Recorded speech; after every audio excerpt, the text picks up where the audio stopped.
Hey, what's up, everybody? This is Myles Kennedy. And Mark from ALTERBRIDGE. We're going to do a track-by-track of our new record, Fortress.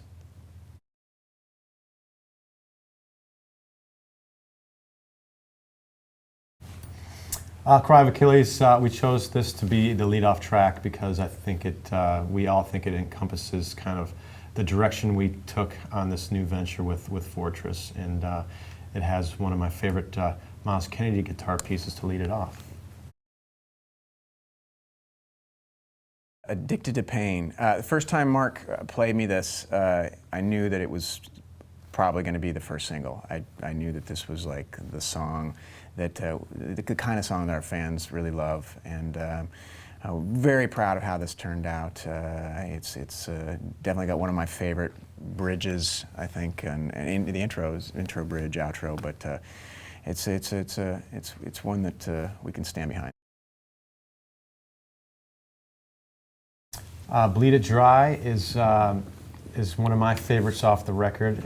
I was very happy to hear when we did the bridge, Myles played this nice, pretty little finger-picked pattern that gave me the perfect sound bed for the lead for the song, and I enjoyed this one the most. As a lead guitar player, I enjoyed this solo the most on the album.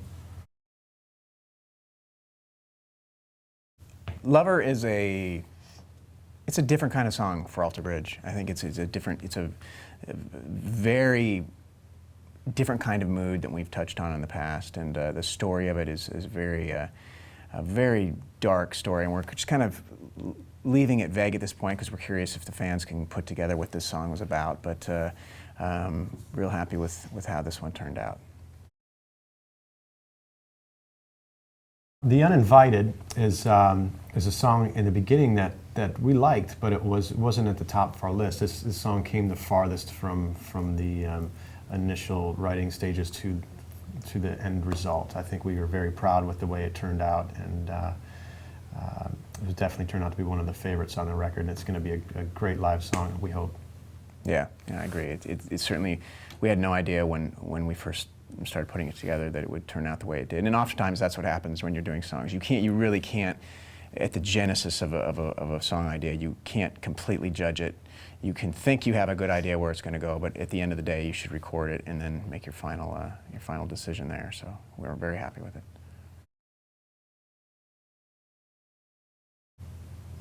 The Pieces Broken is, you know, initially when we got together, I told Myles, this is my favorite chorus. I really want to make this one special, and we threw a bunch of stuff at it. The verse riff, I think we played the song much faster in the beginning, and it was turned into quite the speed metal version of it. So we slowed it down a little bit and tightened it up, and it's like I said, my favorite chorus on the album.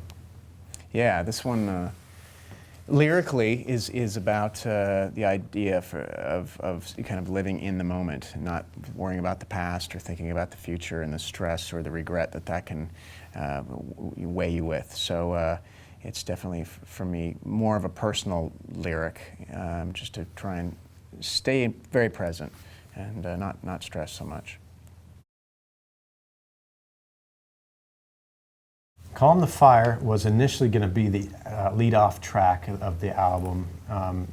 Before we knew the whole scope of everything we had. I think eventually we decided that Cry of Achilles and Fortress would be good bookends for the album. But the thing that sticks out to me the most about Calm the Fire, the song, is the intro. Myles calls it his Queen tribute, and I think it's one of the highlights of the album. Yeah. This one lyrically, it was inspired by stumbling onto something on the internet that really had a profound effect on me. It kind of showed that racism is definitely still alive and well, unfortunately, in this world, and it really kind of broke my heart and upset me. And so this is the kind of the internal dialogue right after seeing that, the lyric was written, and kind of working through that.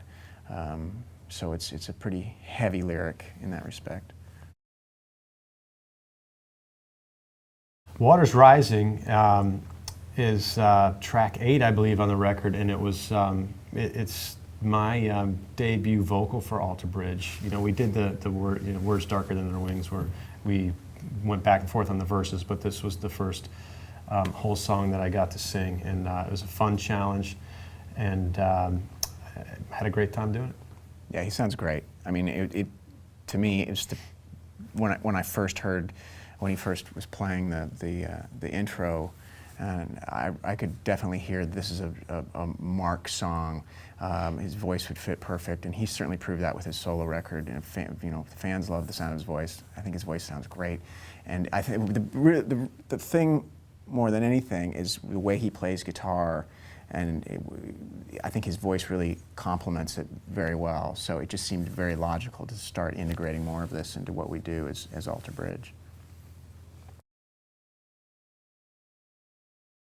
Farther Than the Sun is our token drop B ALTERBRIDGE song. You know, it seems like every record has like a come to life or a still remains type of song on it, and we really enjoy the drop B songs. They're always seem to be the heaviest sounding ALTERBRIDGE songs. So it's this is going to be another one that I think is going to translate well live.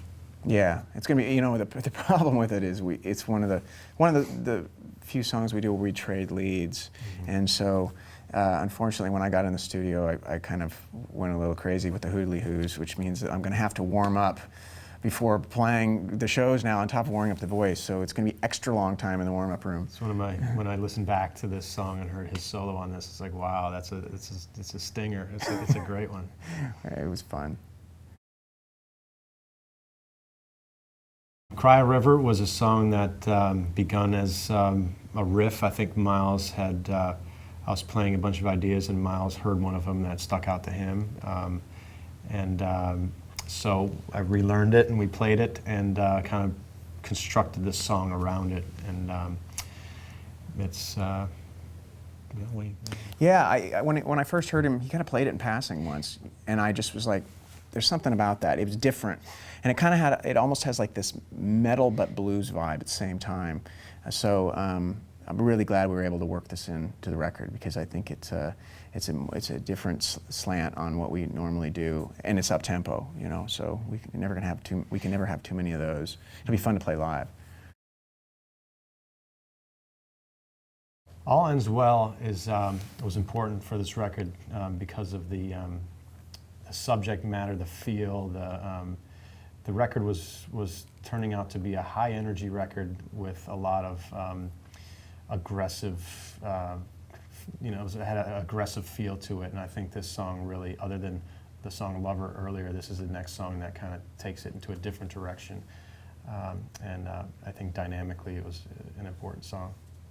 Yeah, and lyrically people seem to enjoy it. I mean, it was inspired by my mother, ultimately. You know, when I was young, you know, I had a lot of questions about how life would turn out, about you know, whether everything was going to be all right. And as my mother, she would you know, express that things were going to be okay, and that all will end well. And so this is a song from her perspective, and telling me to chill out.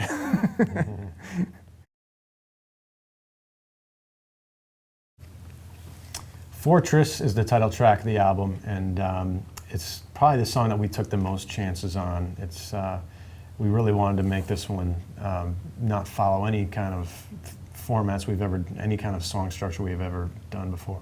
And as the song progressed, we decided to make it the epic of the album, not try and condense it in any way, let it breathe, throw everything in the world at it, make it a little album inside itself where there's lots of peaks and valleys. And